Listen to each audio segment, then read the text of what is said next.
সরকারি ডিউটি ফেলে চিকিৎসকদের প্রাইভেট প্র্যাকটিস এবং রোগী রেফার বন্ধের দাবিতে এবার চাঁচল সুপার স্পেশালিটি হাসপাতাল ঘেরাও করে পরিদর্শনে নামল বিজেপি। মালদা উত্তরের বিজেপি সহ সভাপতি রতন দাসের নেতৃত্বে এদিন হাসপাতালের বেহাল দশা খতিয়ে দেখে সুপারের কাছে ডেপুটেশন জমা দেয় নেতৃত্ব।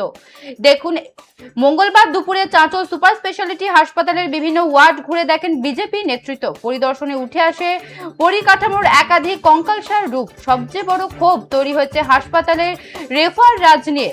24 শয্যার এসডিইউ ওয়ার্ড তৈরি থাকলেও তা চালু করা হয়নি। মাত্র 4টি শয্যার সচল থাকায় গরিব রোগীদের মালদা রেফার করে দেওয়া হচ্ছে। এছাড়া গাইনো বিভাগে চিকিৎসার গাফিলতি এবং অন ডিউটি চিকিৎসকদের একাংশের নার্সিংহোম সময় কাটানোর বিরুদ্ধে সোচ্চার হন বিজেপি নেতৃত্ব।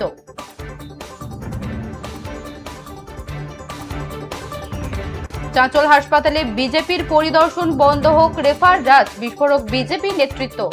সরকারি ডিউটি ফেলে চিকিৎসকদের প্রাইভেট প্র্যাকটিস এবং রোগী রেফার বন্ধের দাবিতে এবার চাঁচল সুপার স্পেশালিটি হাসপাতাল ঘেরাও করে পরিদর্শনে নামল বিজেপি। মালদার উত্তরের বিজেপির সহ সভাপতি রতন দাসের নেতৃত্বে এদিন হাসপাতালের বেহাল দশা খতিয়ে দেখে সুপারের কাছে ডেপুটেশন জমা দেয় নেতৃত্ব। মঙ্গলবার দুপুরে চাঁচল সুপার স্পেশালিটি হাসপাতালের বিভিন্ন ওয়ার্ড ঘুরে দেখেন বিজেপি নেতৃত্ব। পরিদর্শনে উঠে আসে পরিকাঠামোর একাধিক কঙ্কালসার রূপ।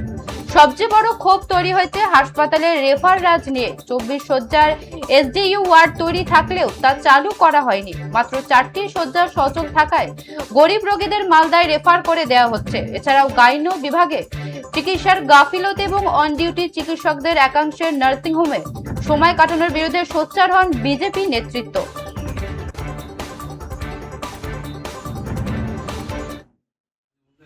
আমাদের বেশি সমস্যাটা মলাই সমাধান করে দিন। মলাই ছুটি দেয়। এমনি আগে চিনতেন আমাদেরকে না?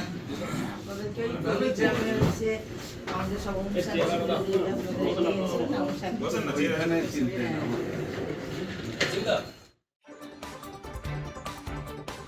সরকারের কাছে সেই বিষয়টা তুলে দেব।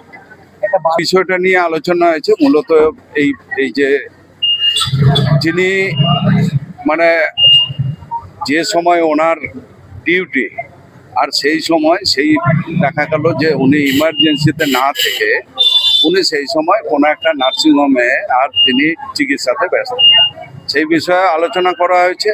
উনি আশ্বস্ত করেছেন এই বিষয়ে উনি অনেকবার ফেস করেছেন বিভিন্ন সমস্যাতে, উনিও সমস্যার মধ্যে ফেস করেছেন।